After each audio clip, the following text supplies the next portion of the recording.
Well, folks, welcome to Anchor Bible School again. We want to continue our study of principle number 7. And it's a very important principle. That which was literal is spiritual now and will be literal in the coming kingdom. And we want to take a look at a story that we find in the Old Testament. It is, in a certain sense, a global story, but it also has many literal things that point to spiritual realities in the future. And so we are going to use this story to illustrate how literal things in the past can apply spiritually towards the end of time before the second coming of Christ. And basically, you have the handout. The title of it is The Flood Story as an Illustration of Historical Typology. And we're going to see several principles here. We're going to see how types and antitypes work. We're going to see also, how the literal becomes symbolic. We're going to take into account several principles that we've already studied, and I'm sure you're going to be able to see these principles as we study along. I'm going to follow the outline just as it is. We've asked you to fill in the blanks. This is a different type of class. We haven't done this before, but you're going to help me fill in the blanks. In this lesson, we want to study the cataclysmic worldwide flood in Noah's day. The reason why this study is so important is because Jesus said that the flood foreshadows the destruction which will come upon the world at the very end of human history. Jesus said, "As it was in the days of Noah, so shall it also be at the coming of the Son of Man." But is there more to the story than meets the eye? Is the parallel just that the destruction at the end of time is going to be like the destruction in the days of Noah? Is the parallel only that the wickedness of the world before the flood is similar to the wickedness that will exist in the world before the second coming of Christ? Or are there more typological things involved than just the wickedness of the race and the destruction that came? That's what we want to take a look at. Now, the subtitle that we have here is Satan's Hidden Pre-Flood Agenda. Satan had a special agenda when it came to blending the righteous and the wicked before the flood. And that's what we want to take a look at now. So let's go to our outline and fill in this blank. Genesis 3:15 explains that there would be warfare between two seeds. And what is the first blank there? The woman's seed and the serpent's seed. So how many seeds are there? There are two seeds. Now, both of them were, in the case of Adam and Eve, both of them were children of Eve. But the seed you are is not determined by your birth, it's determined by your choice. You realize that. Now, the next point is that in the story of Cain and Abel, Abel was the woman's seed, very well. And Cain was the seed of the wicked one. So whose seed was Cain? He was the devil's seed. Now, by influencing Cain to kill Abel, Satan thought he had gotten rid of what? Of the seed. See, the devil suspected that perhaps Abel was the promised seed of Genesis 3:15. So he says, I'm going to get rid of this young man, and therefore the prophecy of Genesis 3:15 cannot be fulfilled. But of course, you know, in Genesis 4, God gave Adam and Eve another seed in place of the seed that Satan had killed by using Cain. Now, in the next section that we have here, it says Genesis 4:16 to 24 presents the genealogy of Cain. And Genesis 5 delineates the genealogy of Seth, very well, who took the place of Abel. So the devil says, I killed Abel, problem solved. God says, not so easy, I'll give another seed. And so the devil soon realizes that he's not going to be able to kill all the seeds because he kills the seed and God brings another one. So the devil says, I need to implement a plan B. There has to be a better plan than trying to kill the seed. And by the way, soon the devil realizes that what God is doing is preparing a holy line from which the Messiah will come. He soon discovers that these seeds, with lowercase s, are really preliminary seeds that will lead to the coming of the seed in the future, and that God is preserving a holy line from which the seed will come. Now let's read this note. Before we are able to discover the devil's hidden pre-flood agenda, we must review a few things about the world before the flood. Number one, between creation and the flood, there was a period of 1,656 years. Number two, before the flood, human beings lived to be over 900 years old, at least some of them. Though sin had entered the world, their physical and mental energy must have been enormous. Imagine a scientist working in a laboratory for close to 900 years with much more mental energy. In fact, Ellen White says that Adam was created with 20 times the mental energy that men have today. So they were not living in caves and killing dinosaurs with stone hatchets. There were no drastic temperature changes. The world was close to its pristine beauty. There were no drastic temperature changes. There was no scarcity of food or natural resources. Number four, most likely there was very little disease. And Ellen White confirms this. God had told man to be fruitful and multiply. Imagine how many children 900-year-old people could have. There must have been millions, if not billions, of people on the planet the day before the flood. 1,656 years. In a world where there was very little disease, where there was much more mental energy, there was no scarcity of natural resources, and God had told man to be fruitful and multiply. So the world undoubtedly had at least millions of inhabitants by the time that the flood came. Now Genesis 6, 1 through 4 speaks about the sons of God and the daughters of men. Now what happened between the sons of God and the daughters of men? The story in Genesis tells us that the sons of God entered to the daughters of men. Now that expression entered means that they had sexual relations with them. They contracted marriages with them. Now, who are the sons of God? The sons of God are the descendants of Seth. Who are the daughters of men? They are the wicked descendants of Cain. And by the way, 3 women are mentioned in the genealogy of Cain. Very unusual to have women in genealogies. And I'm not going to go into the meaning of their names, but the meaning of their names has to do with their external appearance. In fact, one of them means jewel or ornament, Ada. We say Ada. In other words, all of the names of these women emphasize their external attraction. What is it that attracted the sons of God? You know, you read what the rabbis say. They say that the women ran around painted up in nakedness of flesh and all decked out.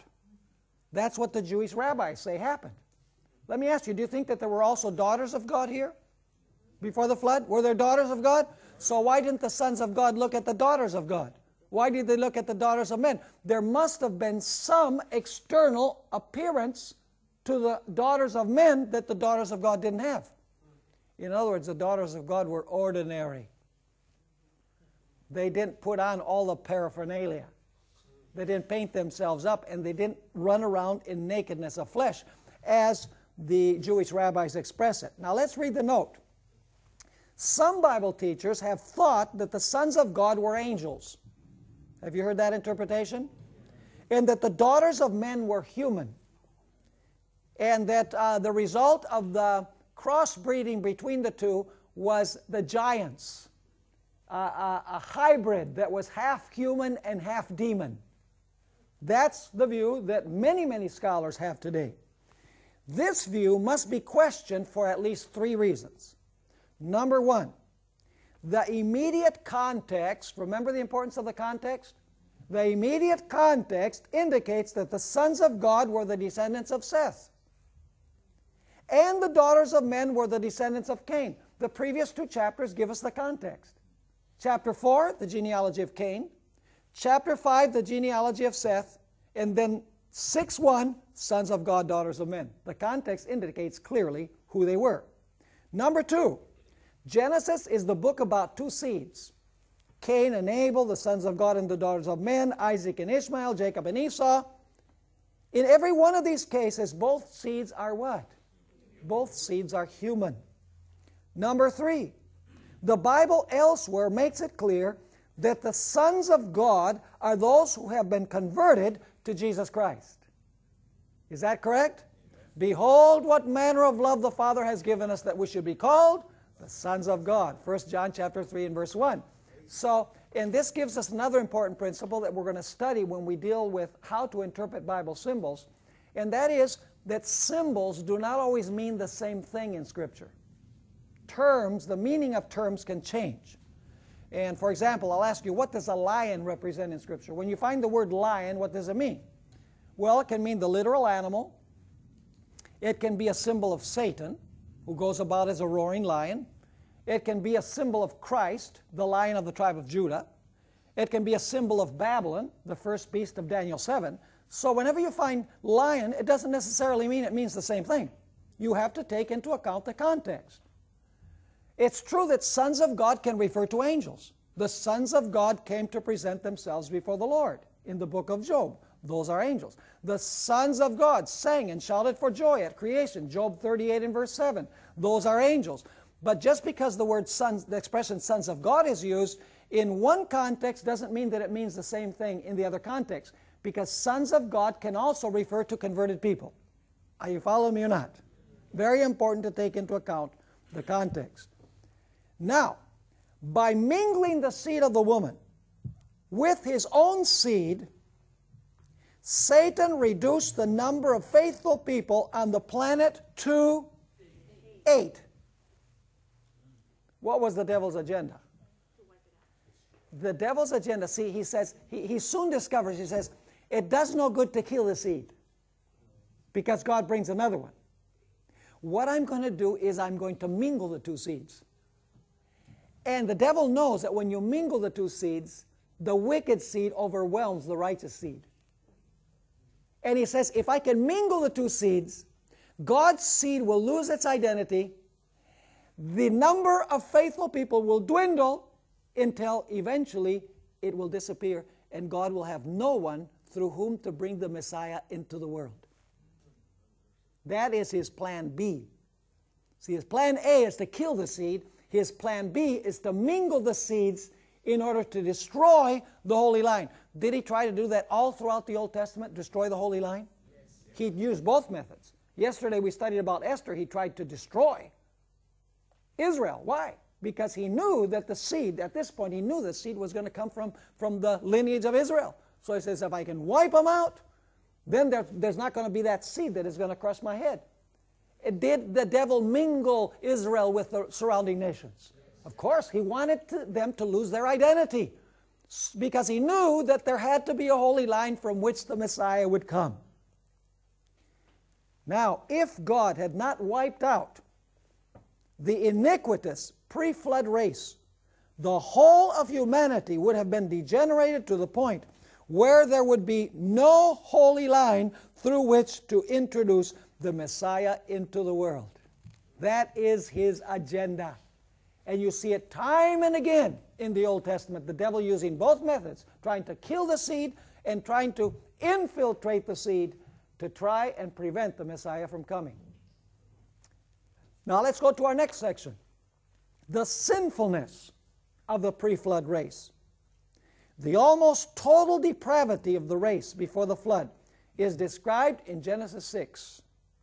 Then the Lord saw that the wickedness of man was great in the earth, and that every intent of the thoughts of his heart was only evil continually. How could God emphasize any more than this? The evil and wicked condition of the world before the flood. Is our world coming to that point? I believe that our world is quickly coming to that same point. Now, Genesis 6, 11 and 12 emphasizes that the evil thoughts of men were translated into action. Isn't it true that we many times translate our thoughts into action? Yes. What we think, so we are, is what the wise men said. Now notice what Genesis 6, 11 and 12 tells us. Because the thoughts of man were evil continually, their behavior now reflects it. Their conduct reflects it. And so it says, the earth was what? Corrupt before God, and the earth was filled with violence. So God looked upon the earth, and indeed it was corrupt, for all flesh had corrupted their way on the earth. Incidentally, when you find that word in Scripture, way, it means the conduct. It means the behavior. So in other words, because they thought evil continually, now what did they do? They acted evil continually. That's why the battle is really the battle for the mind. Whoever has your mind has you. The battle is not for the conduct. The battle is for the mind. Because as you think, so you are. See, that's why Jesus said that adultery does not begin with a sinful act. It begins with a sinful thought. Isn't that right? Whoever looks upon a woman to covet her has already committed adultery in his heart. And sooner or later, that thought will bear fruit. And so we need to guard the mind. The sin of the pre-flood race began in the mind. It did not begin with behavior. Now in Luke 17, 26 to 30, both the story of the flood and the story of Lot are presented as types of the condition the world will be in at the end of time. This must mean that the sins of Sodom were similar to those which were being committed before the flood. Is that correct? Let's go to Luke. Let's go to Luke 17 and read that so that you can see what we're talking about.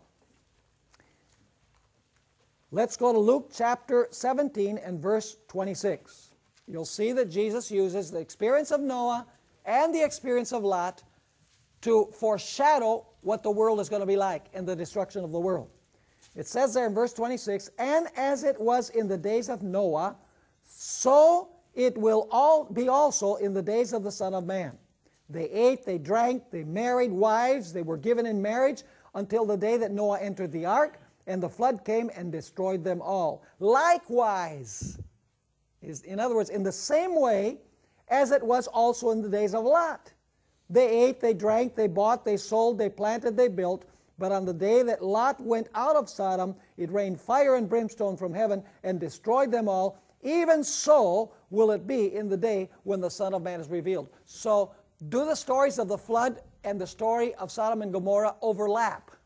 They most certainly do. So let's read this note. The name Sodom has become synonymous with sexual perversion.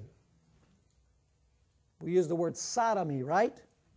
We know that homosexuality was practiced in the cities of the plain, even to the point that the men of Sodom wished to have sexual relations with the angels who visited Lot's house. Lot's daughters had learned the ways of Sodom very well. They made their father drunk so that they could commit incest with him. So was the pre-flood world a world of sexual perversion? Yes. Was the world, were the cities in the days of Lot characterized by sexual perversion? Yes. Absolutely. What about the world today? Yes. Incidentally, do you know something very interesting? Immediately after the men of Sodom gathered around Lot's house, it says both young and old, the whole city, all of the young and old in the city, the men, gathered around Lot's house. And they said to Lot, send those two men out to us because we want to know them. And Lot had even become defiled with Sodom because he says, no, I got two daughters. You can do whatever you want with my daughters. Have mercy. So clearly, these individuals wanted to have sex with the angels. And you know what the next thing was? The last sign before the door closed was this episode. Immediately afterwards, we're told that the angels pulled Lot in because they wanted to do violence to Lot. They pulled Lot in and the door was shut. Probation was closed.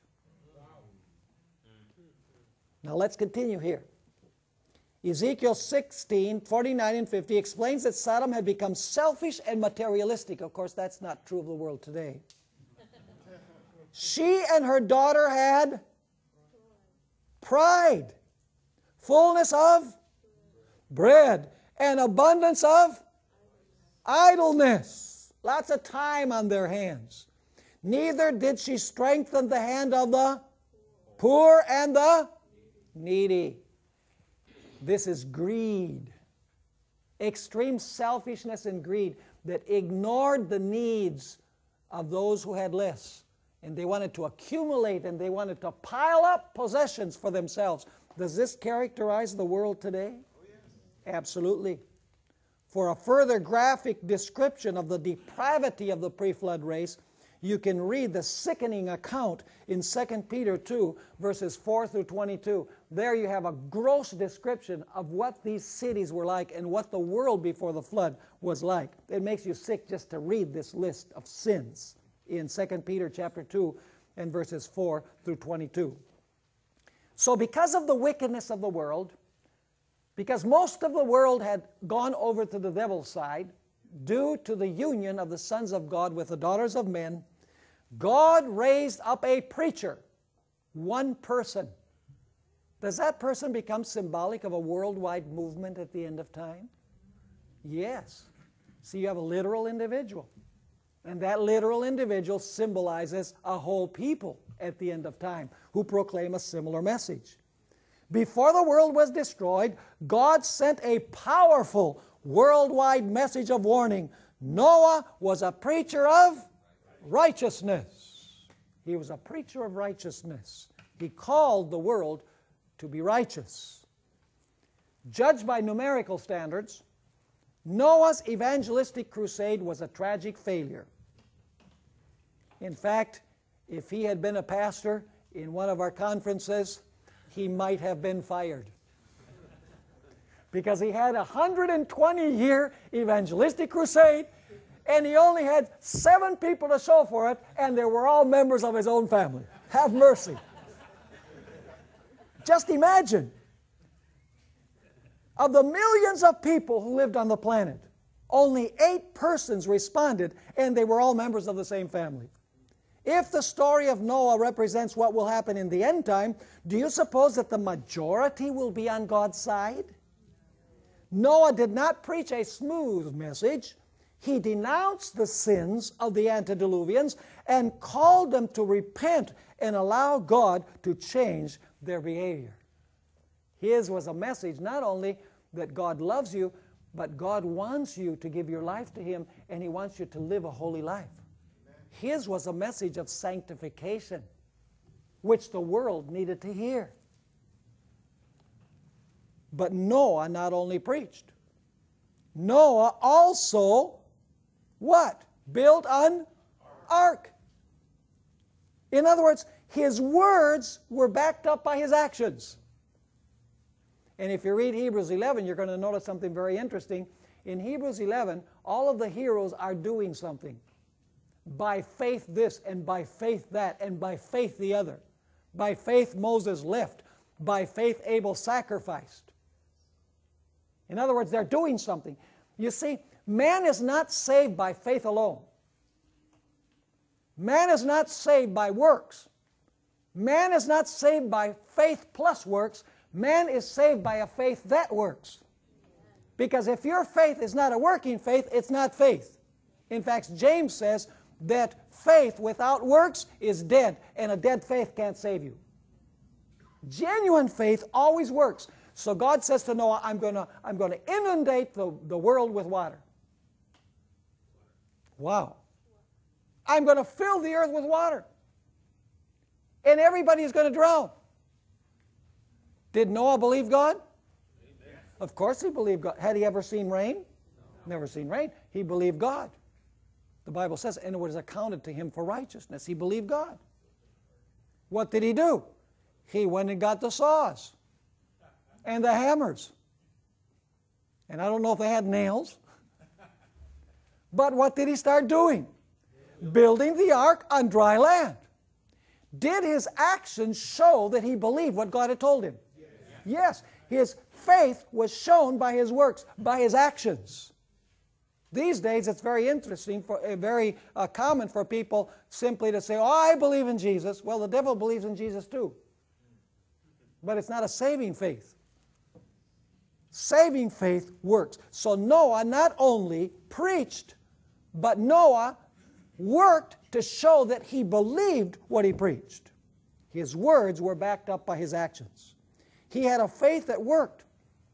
He invested all his time, efforts, strength, talents, and resources into the building of the ark, while the rest of the people were saving for a rainy day. Building the ark was not one job among many. It was his primary task. And also preaching was his primary task, right? Notice that it was his building of the ark which condemned the world. Noah did the absurd because he believed God. Faith simply means trusting God enough to do what he says. But you cannot trust God unless you love him. And you cannot love him unless you know him. And you cannot know him unless you spend time with him. There's a sequence there. Noah's preaching was accompanied by the power of the Holy Spirit. Is this all symbolic of the end time? Does God have a message calling the world to righteousness at the end of time? He most certainly does. Will the works of God's people show that they believe the message that Jesus really is coming soon? Will it involve how we use our time? Will it involve how we use our resources? Will it involve how we use our talents? How we use our strength? Yeah, because we can say, oh, I believe Jesus is coming, and he's coming soon. And we live in a huge mansion, and we have a Lamborghini. I'm exaggerating for effect. And, you know, we have bunches of money in the bank, and, you know, we dress with $1,000 suits. And, you know, when that happens, do we really believe that Jesus is coming soon? You see, our life shows if we believe that Jesus is coming soon or not. What we do with our resources, with our strength, with our time, and with our talents, the world will see. And they will believe if our actions are in harmony with our faith. Interestingly enough, the Spirit was striving. My spirit shall not always strive with men. That means that the Spirit was striving during the 120 years. Now, the note is very interesting. The Hebrew word strive means to plead a cause, to contend, or to judge. In fact, most of the time in the Old Testament where that word strive or contend is used, it is translated judge. So the message of Noah was a message of judgment. The Holy Spirit not only strove with human hearts, but in the process, the same Spirit was also judging them based on their response to his pleading. Noah's preaching was a judgment hour message. Is that true of the end time as well? Yes. Is the purpose of the message to divide the world into two groups? Absolutely. Bottom of page 2, the pre-flood race was given a period of probation of how long? 120 years.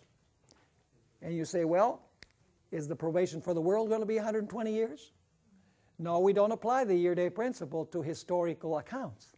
That's why you need to read the material that I gave you on miniature symbolization. I deal with this specific time period. Some people are reapplying this time period. But the time periods in the historical sections, see, this is what you call typology. This is not direct apocalyptic prophecy. It's a story in the Old Testament that foreshadows the future. But the time period is not to be understood by the year-day principle. Are you understanding me? So, the pre-flood race was given a period of probation of 120 years. As soon as Noah's preaching was over, the what? The door would be shut and probation would close. Have you ever noticed that Noah's message was accompanied by a powerful miracle? Do you know Ellen White says that God's people not only will preach with power, the loud cry, but she says that miracles will follow God's people. Now, what was the miracle that took place in the days of Noah? Noah did not have to hunt the animals down like Hollywood's version says. You know, the Noah's sons are pulling, they're yanking on the rope, you know, trying to get the animals to come into the ark. No, no, no, no, no. The animals obeyed the voice of God and went into the ark to Noah. That's what it says. Noah didn't go searching for them. They went into Noah. You know, the animals had more sense than the people.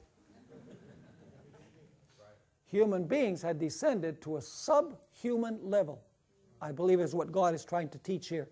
In fact, we're going to notice an interesting note in a moment. The miracle of the animals obeying God and entering the ark seems to indicate that human beings had fallen below animal level. This is the reason why Jude 10 calls them brute beasts, which is an insult to the beasts. Before the flood, it had never rained. You know, people, you tell people today the earth is going to be destroyed by fire, they say, come on, be real. Who would ever believe such a fairy tale? You know, they said the same thing in the days of Noah. Before the flood, it had never rained. The earth was not watered from above, but rather a mist went up from the earth and watered the whole face of the earth. In other words, the earth was watered not by water from above, but by water from below. Let's read the note.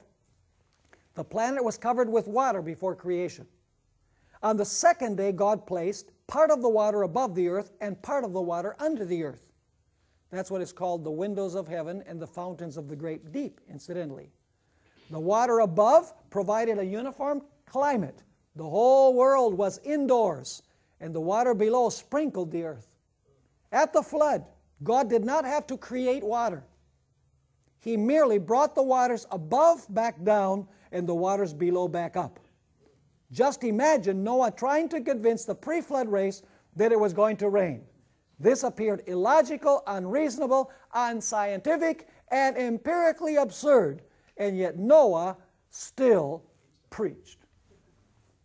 So no matter how absurd it might appear that we believe that Jesus is coming soon, and no matter how much the secular world thinks that this is ridiculous and it's unscientific, they need to remember the days of Noah. Because in the days of Noah, scientists and theologians and the great men of the earth believed the same thing. Now let's talk about the close of probationary time. When Noah finished building and preaching, the Lord shut him in. Who shut the door? The Lord shut the door. Is there going to be a shut door for the world before Jesus comes, before the destruction comes? Absolutely. See, this is a typology. Now, at the end time, we're not talking about a literal ark, no matter what that 2012 movie says. We're not talking about a literal ark. We're not talking about a literal door. We're not talking about a literal person. We're not talking about literal rain. Are you following me? We're not talking about building a literal boat. The literal becomes symbolic of the spiritual. Are you seeing the principle? Now, when the door of the ark closed, the saved were saved and the lost were lost. After this, there would be no changing of sides. At this time, the Holy Spirit ceased to strive with the hearts of humanity. Was the Holy Spirit withdrawn at that point? Yes. Is the Holy Spirit going to be withdrawn for the earth? See, we don't have to prepare for the second coming. We have to prepare for the close of probation, because all cases will be decided at that point. And by the way, probation closes when we die too. If we don't reach the probation, corporate probation for the world, but we should die, our probation is finished. That's why we need to live with Christ every day. We have to have a relationship with Him every day. Now notice, although those outside the ark were lost when the door shut, they did not know it until it started to rain. Noah and his family were in the ark for 7 days. Ellen White says it started to rain on the 8th day, so it was 7 complete days before it started to rain. Have you ever wondered why God left Noah and his family in the ark for 7 days before it started to rain? God could have made it rain the very day that they entered, but He didn't. Is there some theological reason to that? Of course. The faith of Noah and his family was tested to the utmost during this period. Do you suppose that each day that passed, Noah and his family said, wow, no rain, no rain, no rain? The devil was probably trying to convince them that they were wrong. And how do you suppose the wicked behaved for each day that passed? Oh, each day they partied more. They said, hi, they're crazy. They're in there with all those animals. You know, some people say, how could they take enough food for all of those animals for the year plus that they spent inside the ark? See, people try to find all kinds of excuses to not believe it. And what I believe, this is not inspired, what I believe is that God made all the animals hibernate. Could God make them hibernate? Of course He could. It might be that they didn't have to take any food in there. That God put them, you know, He put them to hibernate, and therefore they didn't have to eat. But anyway, that's my own speculation. And I'll tell you, when speculation is mine, I'll tell you. Now, the faith of Noah and his family was tested to the utmost during this period. They must have wondered, will God fulfill His word and send the flood after all? This was a time of triumph for those outside the ark and a time of apparent defeat for those in the ark. The same terminology that Ellen White uses regarding the time of trouble. We can imagine the ridicule and the imprecations of the multitude. But then very early on the 8th day, you see these unidentified flying objects. Clouds.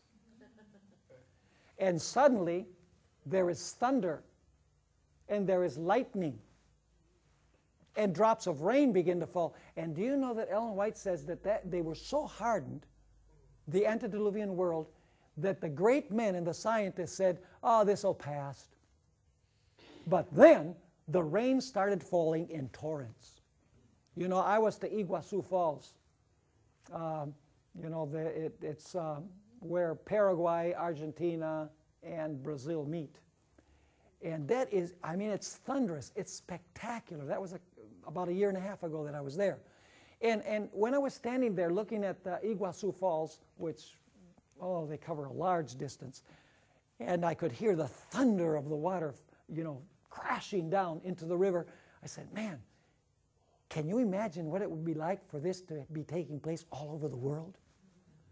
Because that's what the flood was like. Cataracts. I mean, waterfalls gushed out of the heavens, and water gushed out of the earth. And Ellen White says that huge boulders were thrown hundreds of feet into the air by these jets of water that came from the earth.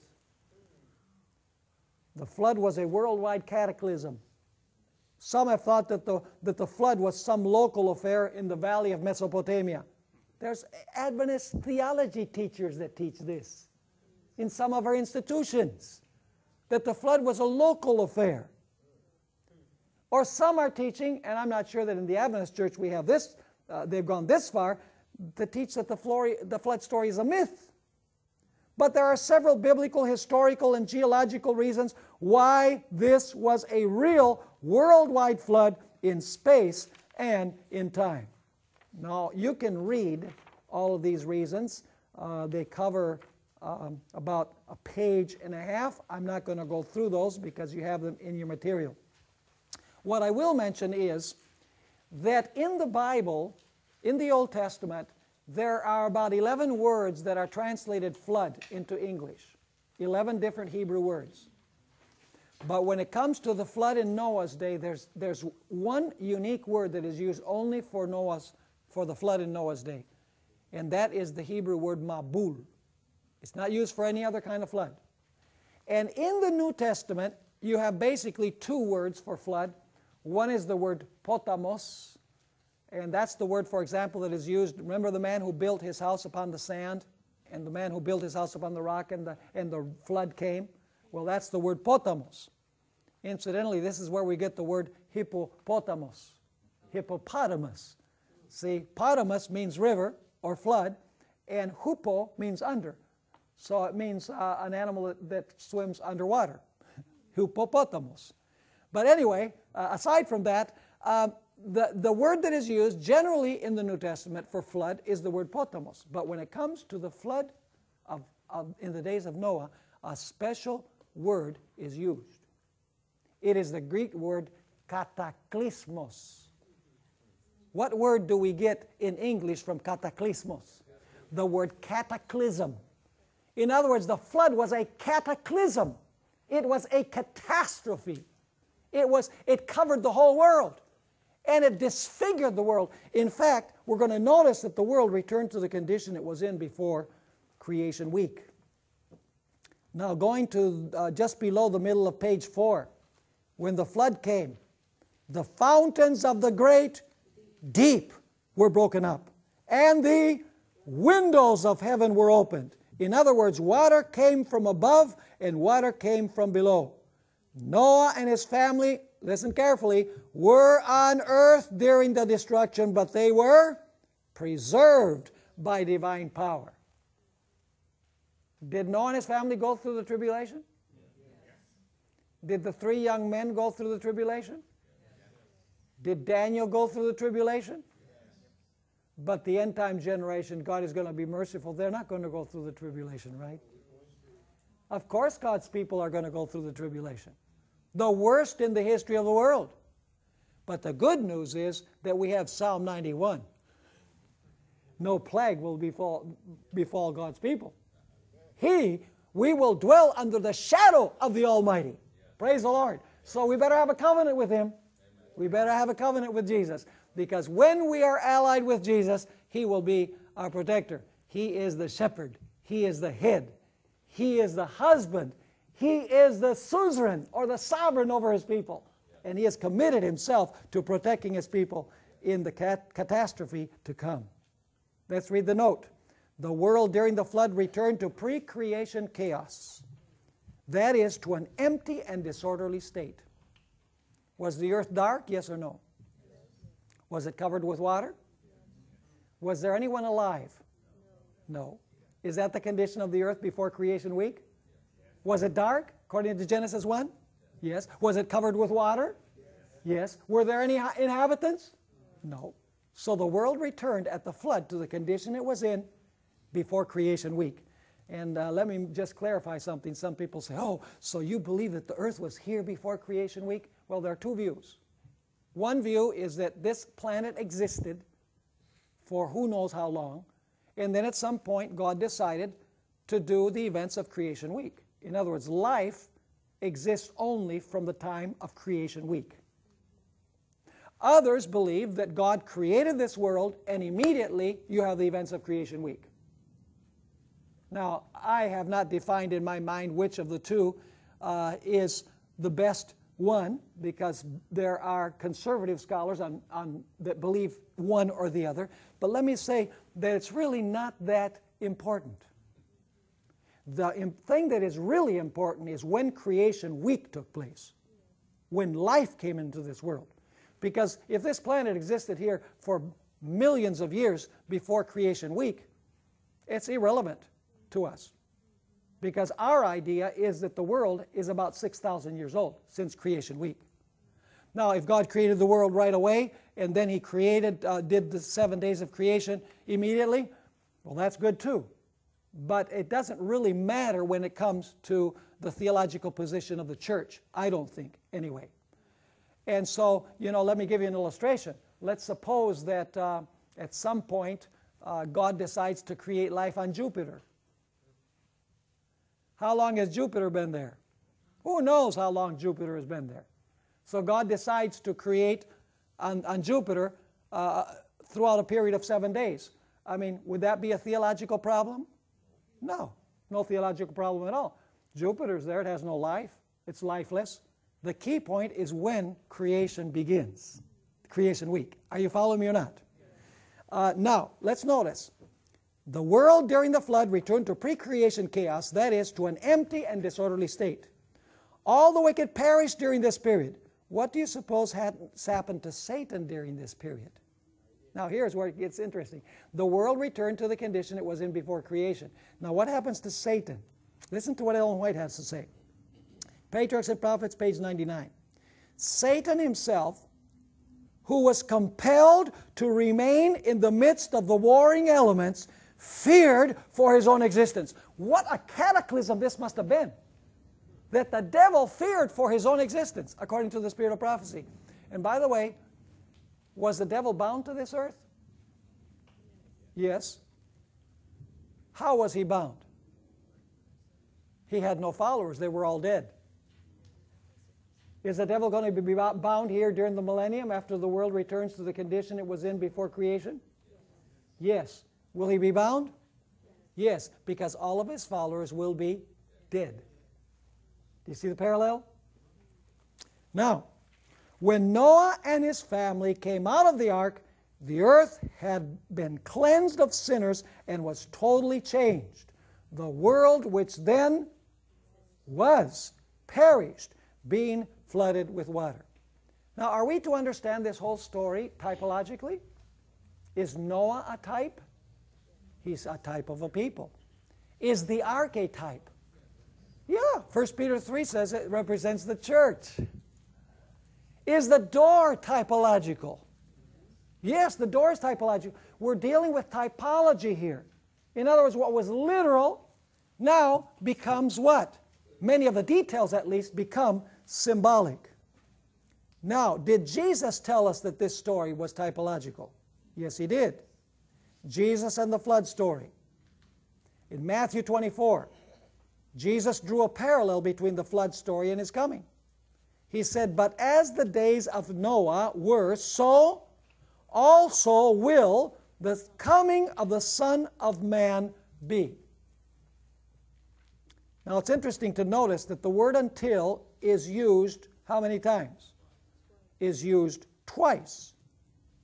And perhaps we should take a look at that. Let's go in our Bibles to Matthew chapter 24. Matthew chapter 24, because this is the critically important point for this time. And let's read beginning with verse 37. The word "until" is used twice.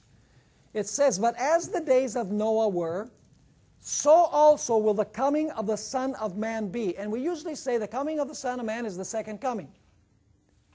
It includes the second coming, but it is not only the second coming that is being compared here. Let's notice verse 38. "For as in the days before the flood, they were eating and drinking, marrying and giving in marriage." Now listen, "until the day that Noah entered the ark." So the word "until" marks which point of time? When they entered the ark. "And they did not know," who did not know? The wicked. Because it says they were eating and drinking, marrying and giving in marriage. It's talking about them. They did not know, and now comes the second "until." They did not know until the flood came and took them all away. Now, so you have two "untils." When the door closes, and the second "until" when it begins to rain. And in between, those who were outside the ark did not know. What didn't they know? They did not know that they were lost. Is there a parallel between that and what is going to happen at the end of time? Yes, because probation is going to close before Jesus comes. And the world will basically be oblivious to the fact that probation is closed, that the door has closed. And they will continue marrying and giving in marriage, planting, building, eating, drinking. They will continue business as usual, unconscious that the door of probation is closed. And they will only know that they're lost when fire descends from heaven, when Jesus comes on the clouds. That's what Jesus was referring to when he says, "As it was in the days of Noah, so also will it be at the coming of the Son of Man." Let me illustrate the point. let's suppose that it's, anybody here from Michigan or Wisconsin, that area of the country? Well, aren't you ever lucky? Actually, I'm from Wisconsin. It gets very cold. Anyway, they've had real freezing cold weather in that area, you know, Illinois, Wisconsin, Michigan. It's been a really raw winter. So I want you to imagine that, you know, you get home one afternoon after a long day of work, you've shoveled the snow out on your driveway, and you come into the house and you have supper, and then you're dead tired. You say, oh, I'm going to go to bed. So all of the family goes to bed, and when you're in bed, nice and snug under the covers, all of a sudden you say, I forgot to lock the door. Wow. I really hate to get out from under these covers. It's so nice and cuddly warm. I've lived in this house for 20 years, and the thief has never come.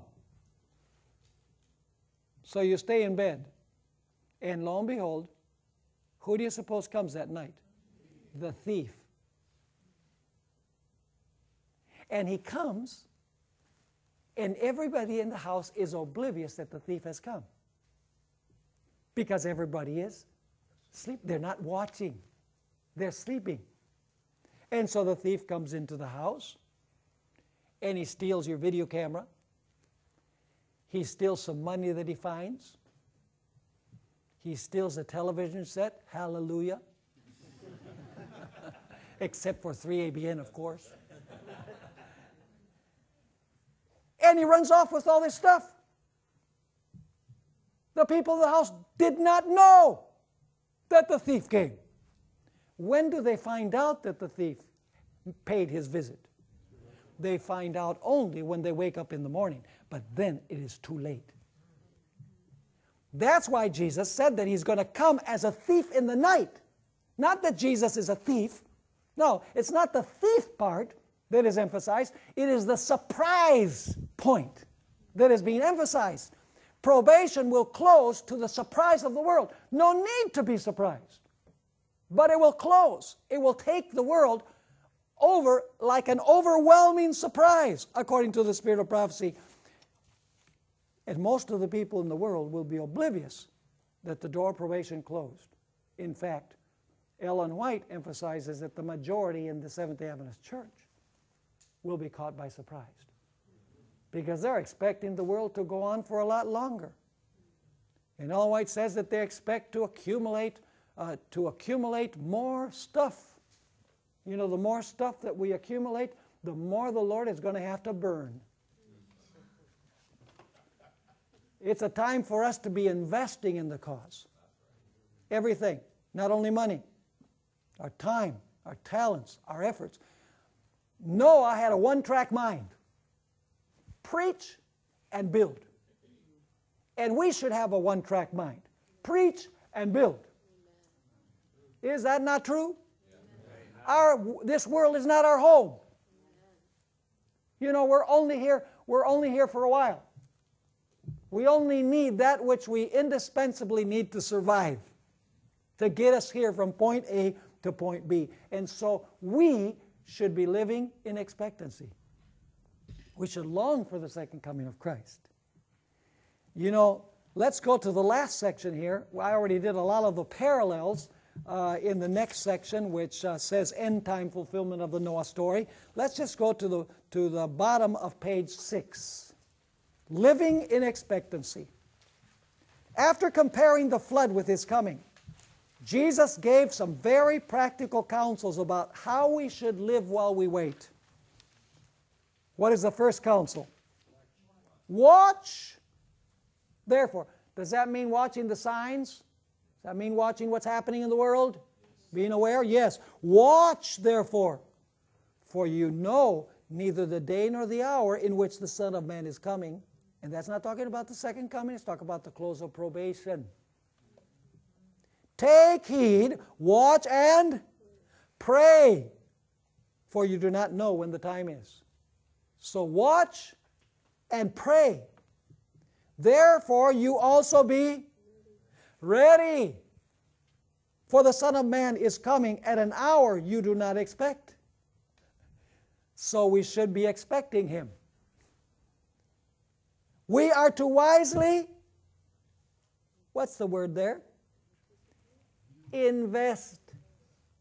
We are to wisely invest that which belongs to the Master. And one way you can invest is by contributing to Secrets Unsealed. I had to get that in.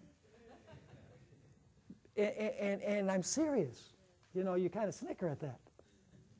But our passion at Secrets Unsealed is to share the special message for this time. That's the passion of our ministry. Our ministry is not about money. It's not about popularity. It's not about having a nice building. This building exists only for the glory of God, to prepare material so that people know what the real issues are. And we are careful with people's money. We are audited by a CPA. The money that is donated to our ministry, we use strictly for what it is donated for. Our accounts are open. So we need to invest in God's cause. I'm not saying don't pay tithes and offerings. You need to do that at your church. We need to support the work. But you know, we have a lot of extra that we can invest in other causes. Amen. Our offerings. The next point, we should do what? We should, well, that word do should not be there. We should occupy until He comes. In other words, keep what? Keep busy. Don't just sit around. Finally, Jesus' parable in Matthew 22, 1 through 14 is apropos. The man without a wedding garment did not sneak into heaven. The examination of the garments represents the judgment which now transpires in heaven. The separation of the righteous and the wicked takes place before Jesus comes. Let's make sure, folks, that we are covered with the garment of Christ's righteousness. Not only his robe of imputed righteousness, but His robe of imparted righteousness. Not only being reckoned righteous, but also actually being righteous through the grace and through the power that God gives us in our daily lives. What is going to convince the world that Jesus is real is not that we say, oh, I've been justified by faith, and we live like the devil. No, it's our life that will show whether we are really committed to Jesus Christ as our Savior and Lord.